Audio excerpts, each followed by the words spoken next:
छोटी सी इंट्रो सिर्फ 10 सेकंड की। मेरा नाम अभिरामी है और अगर आप मेरे चैनल पे नए हैं तो वेलकम, और नए नहीं हैं अगर आप मेरी वीडियोस देखते हैं वेलकम बैक। ये है सेकंड वीडियो 9 एडवाइस प्लेलिस्ट में ऐड करने के लिए। फर्स्ट मैंने एक बनाई हुई है और ये सेकंड है to the edition. Let's start. ये एडवाइस पूरी तरह पेरेंट्स के लिए ही है। मुझे पता है मेरे मुंह से कोई क्यों सजेशन लेगा पेरेंट, लेकिन अगर आप, क्योंकि मैं भी बच्चा रह चुकी हूँ अपने माँ बाप का, तो मैं बता सकती हूँ आपको। ठीक है, अगर आप कोई काम कर रहे हो, कुछ भी जैसे फिक्स कर रहे हो आप, कुछ इलेक्ट्रॉनिक्स आपके घर में खराब हो गया, फिक्स कर रहे हो, ठीक है।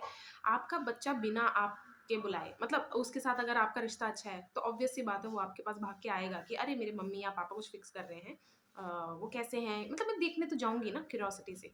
तो अगर आपका बच्चा आपके पास आ रहा है, कोई टास्क आप कर रहे हो तब, और उसके बाद वो आप उस टास्क में कोई हेल्प के लिए पूछ रहा है कि आपको कोई हेल्प चाहिए, आप उतने में खुश हो जाओ। उसको एकदम से अब मुझे ये टास्क सिखाना है, अच्छे से नहीं कर रहा उसे डांटना है, जैसे टॉर्च पकड़ने के जैसे मीम बहुत बनते हैं ना, वीडियो बनते हैं, टॉर्च सही तरह क्यों नहीं पकड़ रहे। ये बहुत सारे बच्चों का ना ट्रॉमा बन जाता है। वो या तो टास्क से नफ़रत करते हैं या अपने किसी एक पेरेंट से नफ़रत करने लग जाते हैं। तो आप उसी से खुश हो जाइए कि पहली बात कि मेरा बच्चा मेरे हेल्प करने आया है। इसके इतनी एम्पैथी है। चलो पेरेंट्स और उसका रिश्ता है बच्चों का, लेकिन फिर भी ये मेरे पास आ गया, बहुत बड़ी बात है। इतने में ही खुश हो जाओ। जैसे ही वो आए ना, फर्स्ट एक जस्ट स्माइल दो, रिलीफ वाली स्माइल कि चल तू आ गया, बैठ जा, कोई बात नहीं। उसको पहले बिठा लिया। और मैं आपको ये कोई माइंड गेम खेलना नहीं सिखा रही, मैं जेन्युइनली आपको ये इसलिए बता रही हूँ क्योंकि आप तो ऐसे करके सोचोगे कि मैं पेरेंट हूँ, मुझे हार्श होना पड़ता है, मुझे तभी ये लाइफ सीखेगा, लेकिन आपको नहीं पता आप कहाँ कहाँ उसको स्कार कर रहे हो। ठीक है, मेरे साथ ऐसे भी नहीं हुआ है, मैं जस्ट आपके लिए बता रही हूँ, मैंने देखा है तो इसलिए मैं बता रही हूँ। ठीक है, तो यहाँ पर आप खुश हो गए, उसको वेलकम स्माइल दिया, रिलीफ, आप उसको दिख रहा है कि अरे मेरे आने के बाद मेरे मम्मी पापा को कुछ रिलीफ महसूस हुआ। वो खुद ही आपको फिर से पूछेगा कि मैं कुछ, कोई भी हेल्प आप बताओ, मैं करने को तैयार हूँ। आप उसे सबसे छोटी हेल्प करने को बोलना, जो मतलब होता है ना बेसिक, जीरो से। अगर कोई इलेक्ट्रॉनिक्स है फिक्स कर रहे हो, उसकी वाइंडिंग क्या है ये सब नहीं आप उसको बताओ। जैसे हाउ दिस ऑपरेट्स, ये सब मत सिखाने लग जाओ। आप उसको बेसिक से स्टार्ट करो कि वायर होती क्या है, ये करती क्या है, और आपको मैं ये क्यों पकड़ा रहा हूँ, और आप जब ये करोगे तो क्या हेल्प होगी। अगर आप जीरो से स्टार्ट करेंगे ना, वो जब वो डिटेल्स नोट करने लग जाएगा। जो डिटेल नोट करता है ना बच्चा, वो टास्क से एक उसे फ्रेंडली वाइब आती है, तो उसको एक और मतलब सीखने का मोटिवेशन मिलेगा। फिर वो आपसे और हेल्प, जैसे जैसी भी उसकी एज होगी, उसके बाद आप उसके ऊपर रिस्पॉन्सिबल जितना है वो उतना डाल दीजिए। जैसे कि अगर वो नट टाइट कर सकता है तो आप कहोगे कि ठीक है तू एक काम कर, ये वॉशर है इसको लगा दे, ऐसे मतलब बेसिक से उसका स्टार्ट कीजिए। तो मैंने 2 चीज़ें कही। पहली बात तो हेल्प कर रहा है, इतना ही आप उसको एक रिलीफ स्माइल दीजिए, विज़िबल होना चाहिए, उसे दिखना चाहिए कि उसके प्रेज़ेंस से आपको कितना पॉज़िटिव आप पे इफ़ेक्ट पड़ा है। सेकंड, स्टार्ट हमेशा ज़ीरो से कीजिए। ये नहीं कि मैं इसका माँ या बाप हूँ और मुझे ही सब इसको दुनिया में सिखाना है, तो उसके ऊपर सारा बर्डन डाल दूँ। उसके बाद जब वो प्रेशराइज़ महसूस करे, फिर उसको मैं और अजीब-अजीब बोलूँ कि तू बेवकूफ़ है, तो ये है, वो है। कोई भी जॉब है ना, उसकी कोर नीड और आपकी कोर वैल्यू अलाइन करती है आपस में। यानी कि मैं इसके 5 एग्ज़ाम्पल दूँगी। फर्स्ट एग्ज़ाम्पल है, जो मुझे नहीं पता कितने लोगों से रेज़ोनेट होने वाली है, तो वो है जैसे पॉलिटिक्स हम देखते हैं। कोई भी किसी भी डेज़िग्नेशन है, सीएम लगा लो, पीएम लगा लो, छोटे एमएलए, एमपी जो भी है, उसकी उस डेज़िग्नेशन की कोर नीड क्या है कि इस जैसे डेज़िग्नेशन में बैठने के बाद आपकी रिस्पॉन्सिबिलिटीज़ हैं, आपको स्टेट, सिटी, कंट्री चलानी है, ठीक है? और आपकी कोर वैल्यू क्या है? कोर वैल्यू का पूरा जो एविडेंस है, वो घर से आता है। आप घर में कितने रिस्पॉन्सिबल हो? जैसे अगर तो आप ईगो लेके घूमते हो कि कोई चीज़ पड़ी है, टॉवल पड़ा है, ठीक है? आपको पता है टॉवल मुँह साफ करने के, जैसे बॉडी साफ करने की बहुत ज़रूरी चीज़ है, ठीक है? वो नीचे पड़ा है, यानी कि धूल-मिट्टी में पड़ा है। अगर आप ये सोचो कि आज आज मैं अपनी मम्मी या पापा से या फिर भाई-बहन से बात नहीं कर रही हूँ, कर रहा हूँ, मैं क्यों उठाऊँ? रिस्पॉन्सिबिलिटी कितनी ले सकते हो ये बता रही हूँ मैं आपको। या फिर घर में कोई चीज़ है, डोर ओपन पड़ा है, आपने बंद कर दिया, लाइट ऑन है तो आपने ऑफ कर दिया, याद भी दिला दिया कि किसी मेंबर को बिना ईगो के। जैसे ईगो तो होनी नहीं चाहिए, रिस्पॉन्सिबिलिटी फिर आप कर नहीं पाओगे। अगर आप पॉलिटिक्स में जा रहे हो और आपको पता है कि आप रिस्पॉन्सिबिलिटी बहुत अच्छे से निभा सकते हो, तो यानी कि आपकी कोर वैल्यू और उसकी कोर नीड उस जॉब की फुलफिल हो गई हर जगह पे। मतलब आपको ये भी पता है कि पॉलिटिक्स में सिर्फ यही नहीं होता, अगर आपने पूरी ईमानदारी से काम कर रहे हो तो आपको भी डेथ थ्रेट्स आ सकते हैं। आप या तो उस फील्ड में कुछ बड़ा करके जाएंगे जो कभी मिटाया नहीं जा सकता, नहीं तो आप बहुत ऊपर तक जाएंगे, ठीक है, अगर हट भी गए तो। इसीलिए मैंने कहा कि कोर वैल्यू जब होगी ना आपकी उसके साथ अलाइन, तो आपको कोई ना रिग्रेट नहीं रहेगा। सेकेंड एग्जाम्पल ये है, कोई टीचर की जॉब है, उसकी कोर नीड क्या है कि बच्चे जो भी स्टैंडर्ड आप पढ़ा रहे हैं, फर्स्ट सेकंड थर्ड जो भी स्टैंडर्ड आप पढ़ा रहे हैं, कि आपका सिर्फ एक ही कोर नीड है कि इस से ऊपर के लेवल तक मुझे बच्चों को पहुंचाना है। कैसे पहुंचाना है, वो आपकी कोर वैल्यू पे डिपेंड रहेगा। यानी कि अगर आपको दूसरे टीचर्स से कंपटीशन करनी है तो आपकी कोर वैल्यू आप देख लीजिए कैसी है। या आपको बस बच्चों को डरा के धमका के आपको एक पावर महसूस करवाना है कि बच्चे मजाक देखो सबका उड़ाते हैं, पावर वावर का कुछ नहीं है, पावरफुल लोगों का ज़्यादा उड़ाते हैं। तो वैसा है तो दो फिर देख लीजिए आप टीचर बनने के कितने लायक हैं। मतलब आप समझ रहे हैं ना जैसा मैं कहने की बात कोशिश कर रही हूँ कि आपकी कोर वैल्यू और उस जॉब की कोर नीड अगर अलाइनमेंट में है, आप उस फील्ड में धमाके, मतलब झंडे गाड़ दोगे आप अच्छे वाले बता रहे हो। कुछ भी गिरावट भी आती है ना, तो वो आपके लिए बनी है वो चीज़, वो मतलब ऐसा हो ही नहीं सकता कभी। जैसे देखो यार, पीक पे पहुंचते हैं हम, गिरते हैं, ऐसा चलता रहेगा लाइफ में, लेकिन ऐसा नहीं हो सकता। आपको फिर ये सोचने की ज़रूरत नहीं है कि यार उस तक पहुंचने के मेरे कोई वे नहीं है, क्या ये चीज़ मेरे लिए बनी है या नहीं बनी है। उसकी कोर नीड को अपनी कोर वैल्यू से कंपेयर करके देखो। दो हो गए। थर्ड हो गया, कोई अ, कोई ऐसी जॉब है जहाँ पर आपको किसी की लोगों की वैल्यूबल चीज़ों का ध्यान रखना है। कोई भी हो सकते हैं, मैं किसी जॉब का नाम नहीं लूँगी, ठीक है। कोई ऐसी, अब आप देखिए उस जॉब की कोर नीड क्या है कि किसी और का वैल्यूबल चीज़ आपको ऐसे संभालनी है जैसे आपकी है, ठीक है। और आपकी कोर वैल्यू अगर ऐसी हो कि वो जॉब से आप सेटिस्फाइड नहीं हो, तो क्या आप वो चीज़ छोड़ के चले जाओ? वैसे वाले हो तो आप वो जॉब उठाइए मत, वो आपके लिए बनी नहीं है और आप बहुत बुरा फंस सकते हो। फोर्थ जॉब ऐसा है कि कोई टारगेट सेट करने वाले, इसमें भी मैं कोई नाम नहीं लूँगी, ठीक है। आपकी कोर वैल्यू ऐसी है ही नहीं, जल्दी आप हारने वाले, दिल हारने वाले, जल्दी आप टेंशन में आके गिव अप करने वाले, और आप हमेशा अपनी रिस्पॉन्सिबिलिटी दूसरों पे थोप के निकल जाने वाले कि इसकी वजह से मैं, बहाने देने वाले कि इस वजह से मैं टारगेट मेट नहीं कर पाया, तो आप उस जॉब, ऐसी जॉब मत करिए। मेंटली तो आप खुद को भी हरास कर रहे हैं और दूसरों को भी करेंगे, ठीक है। एंड फिफ्थ लास्ट इज, कोई ऐसी जॉब है जिसकी नीड है, आउटपुट एकदम से नहीं मिलने वाला है, धीरे धीरे चलने वाला है। और स्टार्टअप ले लीजिए आप, कोई ऐसी संस्थाएं ले लीजिए जिसमें मतलब क्या, नॉन प्रॉफिटेबल देख लीजिए, या फिर कुछ भी आप ऐसी जगह काम कर रहे हैं, मतलब आपको अवेयर हैं आप कि इस जगह से आपको मटेरियलिस्टिकली सेटिस्फैक्शन नहीं मिल सकता है, ठीक है। और आपकी कोर वैल्यूज ऐसी रही हैं कि आप एक और जॉब कर रहे हैं, या फिर आपको इतनी कोई नीड नहीं है, नीड हो तो भी आप निकाल सकते हैं, तो आप वो जॉब करिए, वरना मत कीजिए, ठीक है। मैंने ये 5 एग्जांपल्स दिए ही इसलिए हैं कि आप अपने आप को कंपेयर कर सको कि मैं किस जॉब के लिए, मतलब होता ना, जब हम अपने आप को तो पहचानते ही हैं, तो हम अपनी कोर वैल्यूज़ क्यों नहीं पहचान पाएंगे। अगर हम अपनी कोर वैल्यूज़ में क्लियर हो गए ना, तो हमें पता चल जाएगा किस जॉब के लिए मैं बना हूँ या नहीं बनी हूँ, ठीक है। वाइज ये है, एक होता है अपने आप को सजाना, एक होता है अपने आप को छुपाना, ठीक है। अगर आप श्रृंगार ऐसे कर रहे हो, मतलब श्रृंगार में अब बहुत सारी चीज़ें आ सकती हैं, मेकअप आ सकता है, कोई हेयर स्टाइल आ सकता है, कपड़े आ सकते हैं। श्रृंगार मतलब अपने आप को सजाना, ठीक है। अगर आप अपने आप को छुपा रहे हो, जैसे समझ लो, छुपाने का क्या मतलब है, आपके जैसे मेरे आईब्रोज, ये इसे एवरेज बोलेंगे ना यार, पतले बोलेंगे, क्या बोलेंगे मुझे नहीं पता, थिन बोलेंगे, ऐसे बड़े बोलेंगे, क्या बोलेंगे मुझे नहीं पता, ठीक है। समझ लो मेरे ऐसे ऐसे होते हैं, ठीक है, मैं थोड़े से कम कर दूँ, वो ठीक है, वो होता सजाना, एक होता है मैं बिल्कुल ही पतले कर दूँ। यानी कि मैं अपने आप से बहुत इतना ज़्यादा वो हूँ, मतलब मुझे पसंद नहीं हूँ मैं, तो मैं अपने आप को छुपा रही हूँ। यानी कि समझ लो आप इतने बड़े वो हैं और मैं बिल्कुल पतले से थिन से बना दूँ, ठीक है? मैं थोड़ा-सा कर लूँ। अब देखो, ये भी एक चीज़ मुझे सामने से सुनने को मिलेगी कि तू कौन है बताने वाली कि कौन-सा मेरे पे सूट करे कि नहीं। बिल्कुल सही कह रहे हैं आप, मैं कोई भी नहीं हो सकती। वैसे ही आप अपने थॉट्स, नेगेटिव थॉट्स को बोलो कि तू कौन है ये बताने वाला कि मैं अपने फेस मतलब मैं कैसे जचती हूँ, मैं अपने ऑथेंटिक सेल्फ में जचती हूँ या फिर मैं इम्प्रेस करने के लिए परफेक्शनिस्ट बन जाऊँ, ठीक है?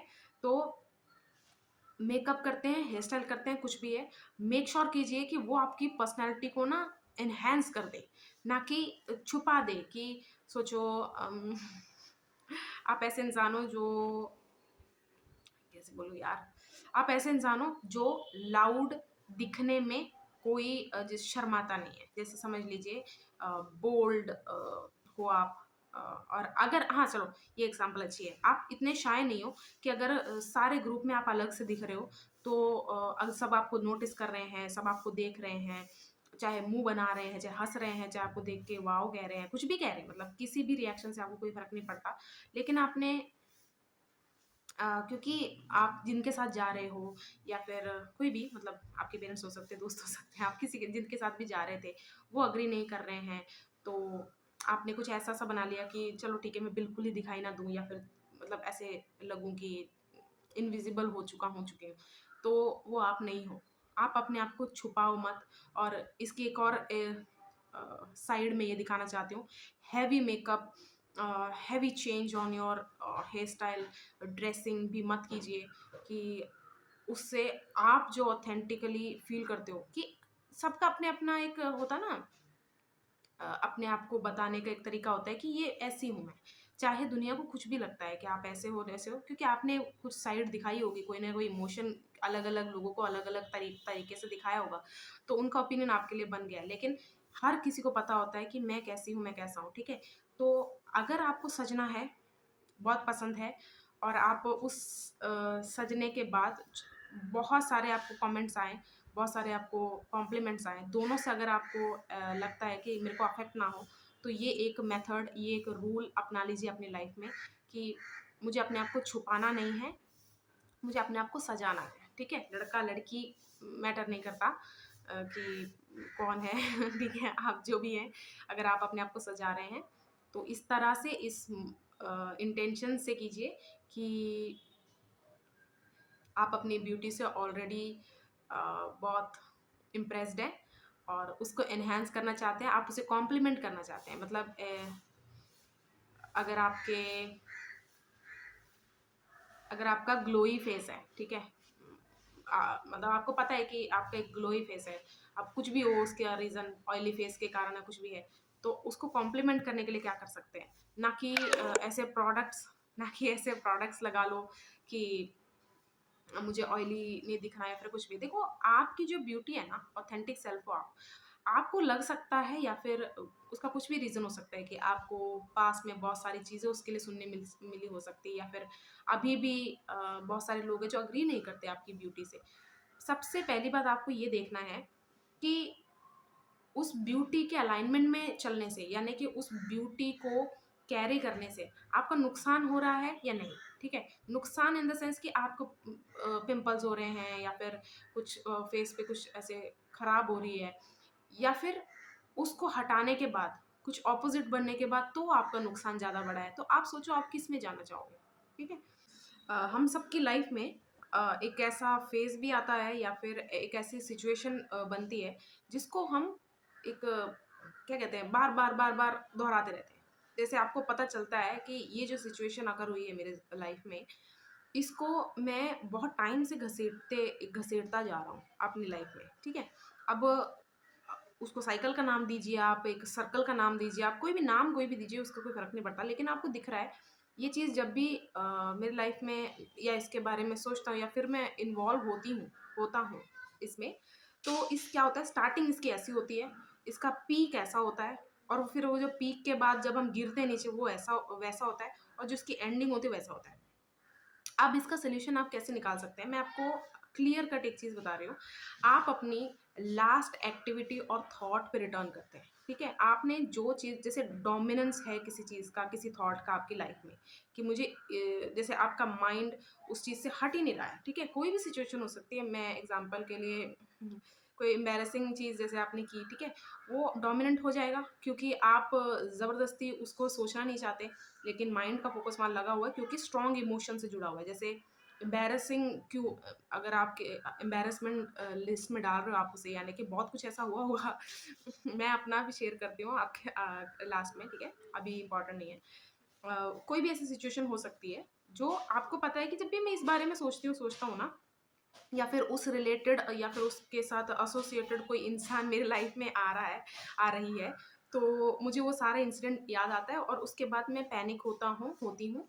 तो उसकी स्टार्टिंग पैनिक से होती है, फिर उसका पीक जाता है कि मैंने ऐसा क्यों किया, क्वेश्चंस आते हैं, अपने आप पे गुस्सा आता है, कुछ भी है, फिर वो गिरावट कि काश मैंने ऐसे ना किया होता वैसे, फिर जो उसकी एंडिंग है कि मैं ही बेवकूफ़ हूँ। आप अपने आप को कोसने पे एंडिंग कर रहे हैं, यानी कि मतलब मैंने एग्जाम्पल दिया है, अगर ऐसे चल रहा है तो उसका आप क्लैरिटी जैसे अब आप थक गए हैं कि यार बार-बार मैं इसको साइकिल पे नहीं घुमाना चाहती, ठीक है ये हो गया है, एक्सेप्ट कैसे करूँ? एक्सेप्ट के बाद भी मुझे फ़ील क्यों हो रहा है?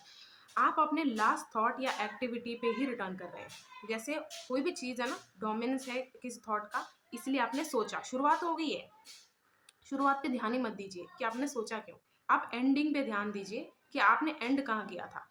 अगर आप उसका कंक्लूजन ऐसा निकाल रहे हैं कि उस चीज़ में आपका कंट्रोल होना चाहिए था, पूरी तरह आपको अवेयर रहना चाहिए था, तो आप अपनी लाइफ में अपने आप को एक बहुत बड़े पिंजरे में मतलब कैद कर रहे हैं। आपको कभी भी ऐसा लगता है कि हर चीज़ अगर आपने परफेक्ट रखी है तो आपकी मतलब कोई एम्बैरेसमेंट या फिर कुछ ऐसा होगा नहीं आपकी लाइफ में, ज़रूर होगा। किसी के द्वारा हो सकता है, मतलब आपके बच्चे, आपके दोस्त, आपके पेरेंट्स या किसी ने कोई ऐसा कर दिया चीज़, वो आपके ऊपर भी आ सकती है। यानी कि आप परफेक्ट रहो तो भी आ रही है ना चीज़, तो आप पूरी तरह उसका ब्लेम नहीं डाल सकते। ये सिर्फ़ एम्बैरेसिंग के लिए था। अगर कोई और भी चीज़ है, जैसे आप अपनी लाइफ में इस वक़्त सोचिए कि साइकिल्स में आप किस चीज़ पे घूम रहे हो और वापस जैसे उस चीज़ को सोचते हो या इन्वॉल्व होते हो उस चीज़ में, तो वापस उसी इंटेंसिटी से क्यों हो रहे हो? यानी कि जहाँ आपने छोड़ा था, जहाँ आपके माइंड ने उस चीज़ को टॉपिक को छोड़ा था, वो वहीं वापस जाता है। उसके बाद जो शुरुआत होती है, जैसे जिस चीज़ की बार-बार लाइफ में रिपिटिशन हो रही है, यानी कि उसकी इम्पोर्टेंस है, लेकिन आप अगर उस चीज़ को बार-बार सोचने के बाद, क्योंकि अकेले में बैठ के सोच रहे हैं आप, और इसमें आग में घी डालने वाला काम वो करती है। अगर आप ये सब सोचते वक़्त ऐसी कोई एक्टिविटी करो जिसमें वन वे इंटरैक्शन है, यानी कि आप कोई शो इसको भुलाने के लिए या फिर इसको मैग्नीफाई करने के लिए या फिर उसमें डूब जाने के लिए आप कोई सॉन्ग सुन रहे हो या फिर कोई शो देख रहे हो। मैंने वन वे इंटरैक्शन इसलिए कहा कि जब भी आप गाना सुन रहे हो, कोई भी शो देख रहे हो, आपका माइंड पूरा एक्टिव है, चलता जा रहा है, चलता जा रहा है। आप ही बात करे जा रहे हो अपने आप से, तो ये वन वे इंटरेक्शन हो गया। ऐसा कभी मत रहो। उस साइकिल से अगर आपको निकलना है, आपको दूसरा पर्सपेक्टिव, तीसरा पर्सपेक्टिव देखना ही पड़ेगा। सबसे अच्छे 3 लोग होते हैं, मैं सच बता रही हूँ। आप अगर आपके सिबलिंग्स नहीं है तो कोई बात नहीं, सिबलिंग जैसा कोई कजिन है आप मानते हो या फिर कोई ऐसी मुंह बोला आप किसी को मानते हो, कोई दोस्त भी है जिसको ब्रदर सिस्टर आप मानते हो, तो जरूर सबसे बेस्ट होता है सिबलिंग। सिबलिंग इसलिए मैंने कहा आप भी भाई-बहन हैं आपके, जैसे आप उसके बारे में बिल्कुल इनसाइड आउट जानते हो, वो भी आपको जानता है, ठीक है? जब आप सबसे पहले सिबलिंग से शेयर करो, 3 लोगों से शेयर करना है। फर्स्ट सिबलिंग से ही शेयर करना है। फिर जो क्रिटिकल है पेरेंट, उसके साथ, और ये गट्सी मैं ये नहीं बोलूँगी गट्सी लोग ही कर सकते हैं, ठीक है? ये वही लोग करें जो अपनी लाइफ में आगे बढ़ना चाहते हैं, ठीक है? अगर आप ऐसे किसी इंसान से इसे डिस्कस करते हैं जो आपको खुश करे, उसको दिख रहा है कि आप बहुत ज़्यादा डिस्टर्ब हो और वो आपको अभी सच नहीं बताना चाहता, लेटर ऑन लाइफ में शायद बता भी दे, उससे नहीं, क्रिटिकल लोगों से ही आपको बात करनी है। फर्स्ट ये आपका सिबलिंग, सेकंड आपका जो जो भी आपके पेरेंट्स में से, जैसे एक होता है ना, एक सॉफ्ट होता है, एक थोड़ा-सा हार्श होता है, तो हार्श वाले से बात करो। और किस तरह बात करनी वो आप देखो। अब कोई रिलेशनशिप मैटर है और आप कहोगे पेरेंट्स से थोड़ी बात कर सकते हैं, सिबलिंग से भी नहीं कर सकते। तो मैंने जैसे कहा मुँह बोला कोई होगा ऐसे, मतलब ऐसा कोई दोस्त, दोस्तों में भी जैसे होता है ना कि ये वाला दोस्त ना ये वाली चीज़ें इतनी अच्छे से समझता नहीं है, उससे ही पूछो, ठीक है? थर्ड इंसान वो है आपको शीशे के आगे खड़ा होना है ठीक है, मिरर के आगे। एक-एक चीज़ वैसे-वैसे बोलनी है जो हुआ था, ठीक है? कुछ झूठ नहीं, कुछ सच नहीं। और अगर मैं अपना शेयर करूँ, छोटे से उसमें ही शेयर कर देती हूँ मैं। ऑन द स्पॉट मेरे फ्रेंड्स में एक इवेंट के लिए होस्ट करने के लिए, सॉरी, एंकरिंग करने के लिए मुझे पकड़ के ले गए थे, ठीक है? और उन्होंने रिहर्सल करने के लिए बोला था जो हेड था। तो मैंने कहा ये छोटे से पहरे के लिए, मतलब वो 3 पहरे में आया था। एक पहरा मेरा था जो मुझे बोलना था, मुझे बस नेम अनाउंस करने थे, और कुछ एक पहरा था वो तो मैंने बोल भी दिया था। 2 मेरे फ्रेंड्स के थे। एक मेरे फ्रेंड का था, एक मेरे फ्रेंड का फ्रेंड का था, ठीक है? अब इन्होंने क्या किया, और मेरे उस पहरे के बाद मतलब जितना मुझे दिया गया था बोलने के लिए, उतना बोलने के बाद मुझे बहुत बहुत ज़रूरी ये काम करना था, ठीक है? तो वो इंसान मेरा वेट कर रहा है, मतलब जिससे मुझे काम है वो इंसान मेरा डोर पे वेट कर रहा है। मैं वहाँ एंकरिंग कर रही हूँ, सब कुछ हो गया।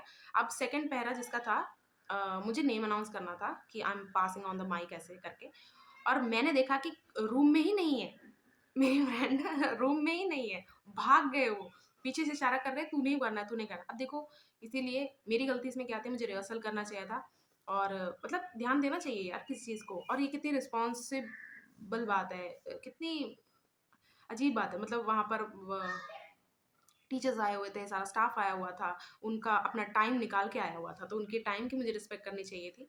जो कि मैंने तो, मुझे लगता है कि मेरे दोस्तों ने जो प्रैंक कर दिया ना उस दिन मेरे पे, तो वो मेरे लिए ये बहुत ज़्यादा एम्बैरेसिंग हो गया था।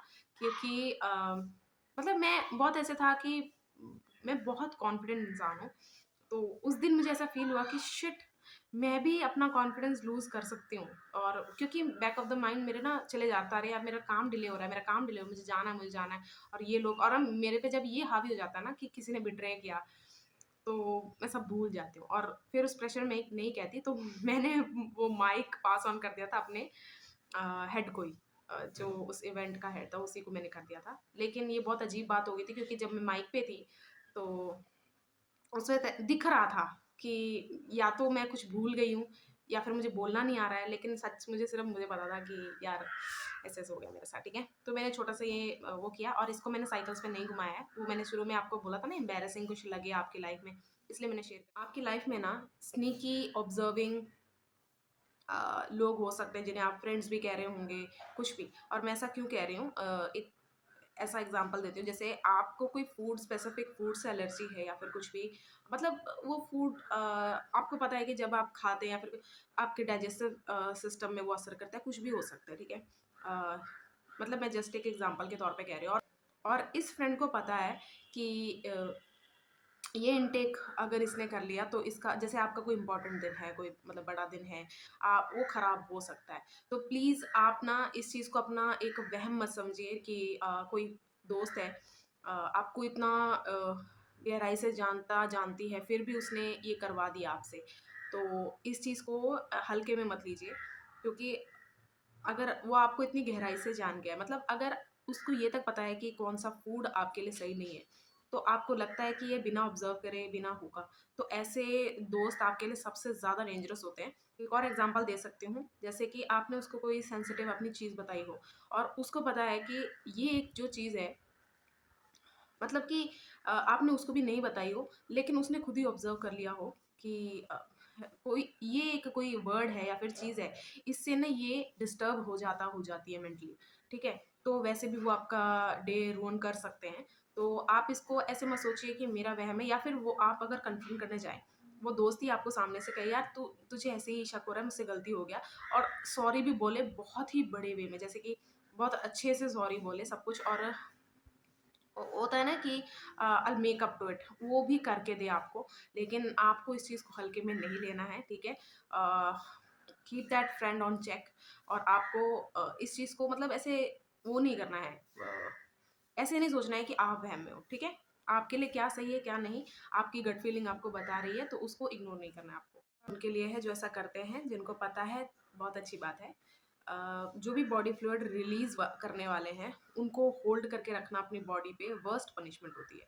और आपको ही नहीं पता, जैसे ऐसा भी हो सकता है आप किसी मीटिंग में बैठे हैं, या फिर एकदम से उठने पे आपको, लेकिन शाय फील करके, या फिर आपको आदत ही बन चुकी है, मतलब ऐसा आप करते हैं, मतलब आप होल्ड इन रखते हैं, जैसे कि if you have to pee, लेकिन आपको ऐसा है कि नहीं मैं अभी तो नहीं जाऊँगा जाऊँगी मैं अभी इसको मतलब मैं अपनी मर्ज़ी से या फिर अ, मतलब जब बॉडी को ज़रूरत है तब मैं नहीं करूँगा, मैं अपनी मर्ज़ी से करूँगी। तो ये एक वर्स्ट पनिशमेंट आप दे रहे हैं अपने आप को बॉडी में, इससे बहुत ज़्यादा फ़र्क पड़ता है।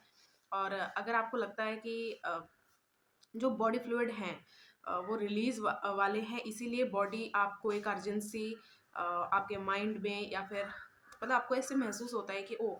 आई हैव टू गो, तुरंत ही आपको एक्शन लेना चाहिए। आप सबसे गंदा जो अपने आप को पनिशमेंट दे सकते हो वो यही है।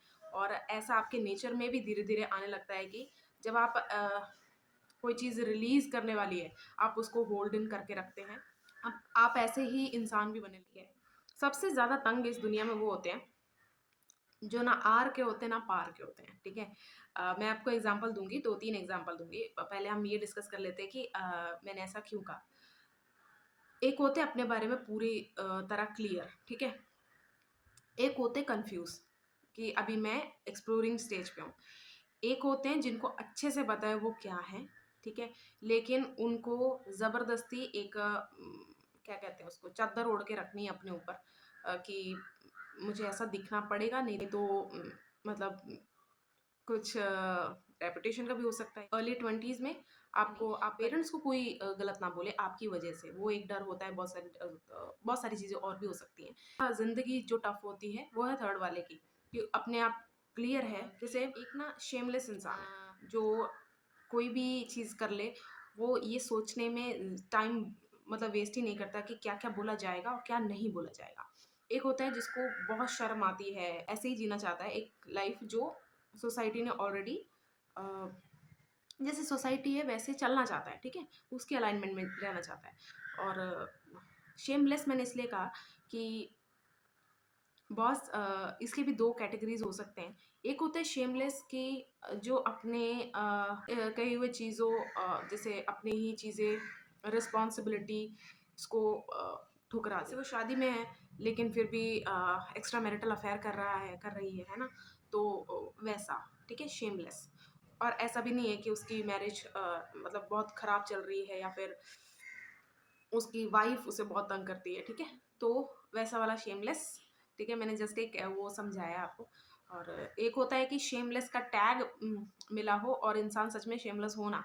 जैसे कि सोसाइटी के कुछ रूल्स होंगे, कुछ भी होंगे। रूल्स मतलब सोसाइटी जैसे चल रही है वैसे ना चले तो वैसे ही मिल सकता है। 2 कैटेगरीज़ ये बता दी मैंने।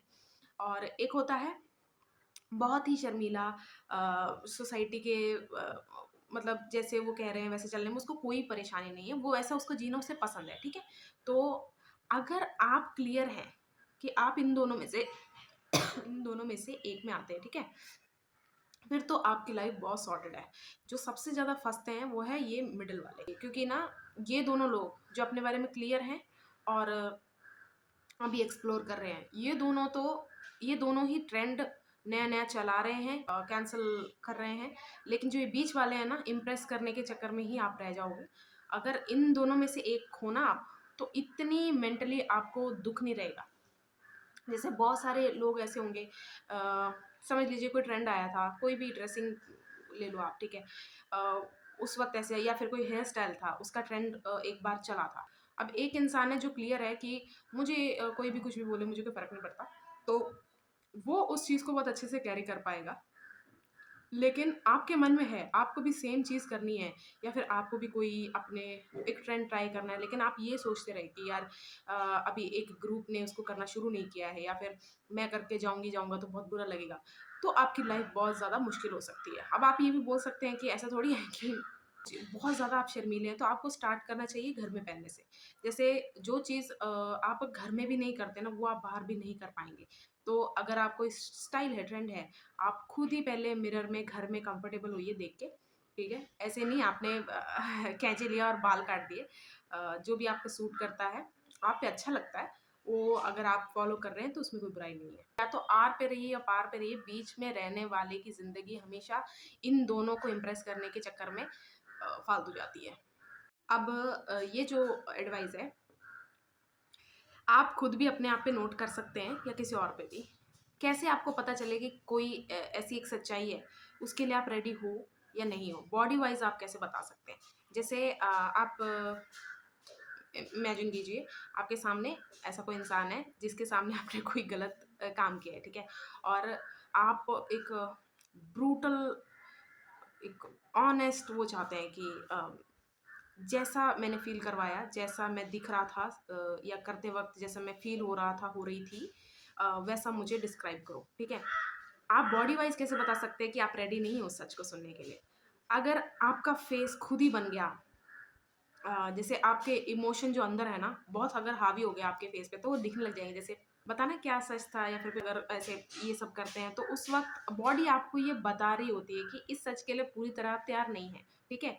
तो सामने वाला इंसान जो भी कहने वाला है, फर्स्ट ऑफ ऑल उसका खुद के इमोशन मिले होंगे उस ओपिनियन में, और उसके ऊपर से कुछ ऐसा सुन लिया जो आपको बहुत ज़्यादा डिस्टर्बिंग लगा है, तो आप एक और इंसान के साथ उसको ज़रूर डिस्कस करो, ठीक है? उसको दोनों सच सच बताओ, पूरा सिनेरियो क्लियर बताओ कि उस इंसान ने क्या किया था, आपने क्या किया था, और फिर क्या हुआ था। हमारी लाइफ में जो हमें सबसे ज़्यादा ज़रूरी है वो सिर्फ सच है। सच ही हमें आगे बढ़ने में मतलब हेल्प करता है। सबसे ज़्यादा हेल्प आपकी सच्चाई ही कर सकती है, और क्या आने वाला है वो एक वार्निंग देती है बॉडी कि जो आने वाला है कितने आप प्रिपेयर रहो, ठीक है? एडवाइस ये मैं आपको अपना एक्सपीरियंस ही बता रही हूँ, और ये क्यों बता रही हूँ ये लास्ट में आपको पता चल जाएगा। मैं जब भी बहुत ज़्यादा सैड होती हूँ ना, या फिर बहुत ज़्यादा बीमार होती हूँ, उस वक़्त मुझे किसी चीज़ से डर नहीं लग रहा होता। मतलब बहुत ज़्यादा सैड आप समझ ही गए होंगे कि कुछ ज़्यादा ही बहुत बुरा हुआ होगा। और ना बहुत सारे लोग ये भी कहेंगे कि अरे! बीमारी में कोई पड़ा है, लाचारी में कोई पड़ा है, उसका कोई भी फ़ायदा उठा सकता है ऐसा। मैं सिर्फ़ अपना पर्सनल बता रही हूँ, उस वक़्त मुझे डर सच में नहीं लग रहा होता। क्योंकि ना शायद बॉडी वाइज़ भी, मेंटली भी इतना ज़्यादा फ़ोकस उस वक़्त रिकवरी में लग जाता है, या फिर अ, कुछ अंदर से ऐसी हिम्मत आती है कि जो बचा-कुचा है ना ज़ोर, या फिर बची-कुची हेल्थ है ना, वो मुझे इतनी पावरफुल लगती है, जो मुझे फिट हूँ मैं बहुत ज़्यादा, या फिर जब मैं खुश हूँ तब भी नहीं लगता, मुझे महसूस होता कि मैं इतनी पावरफुल, मुझे महसूस नहीं होता। तो इस ये मैंने थर्ड एडवाइस इसलिए मैंने ऐड किया। आप अपनी लाइफ में सैडनेस से डरते हैं, बीमारी का छोड़ दीजिए, वो मेरा पर्सनल है। मैंने जस्ट आपको बताने के लिए कहा था। आपको लगता है कि सैडनेस आपके लिए पूरी तरह बुरी है, ये सच नहीं है। आप खुद एक चीज़ टेस्ट कर सकते हैं। जब आप बहुत ज़्यादा सैड होंगे, बहुत ज़्यादा सैड, मतलब कि मैं नहीं बता सकती आपको क्या चीज़ बहुत ज़्यादा दुःख देती है। अगर आपको अंधेरे से डर लगता है ना, उस वक़्त लाइट भी चली जाए, कुछ भी हो जाए, आप अपने कमरे में बैठे हैं, अकेले घर में बैठे हैं, आपको कुछ महसूस नहीं होगा। आप जब एक्सपीरियंस करेंगे, तो चलो मेरी वीडियो में आके कन्फर्म करने की ज़रूरत नहीं है, पर आपको खुद को मन में कन्फर्म हो जाएगा कि इसमें भी स्ट्रेंथ छुपी हुई है। मतलब जब मेरे जो हिडन स्ट्रेंथ छुपी हुई है। जब मैं सैड हुई हूँ ना, उसके बाद जो स्ट्रेंथ मुझे मिली है, वो कभी भी किसी मोटिवेशन से, मैं किसी मोटिवेशन को भी वो नहीं करना चाहती कि कोई काम नहीं आता। लेकिन जो सैडनेस के बाद स्ट्रेंथ आती है ना, वो किसी में नहीं है। तो प्लीज़ सैडनेस को अपना दुश्मन मत समझिए। तो ये थी लास्ट एडवाइस, और ये थी सेकंड वीडियो 9 एडवाइस के प्लेलिस्ट में।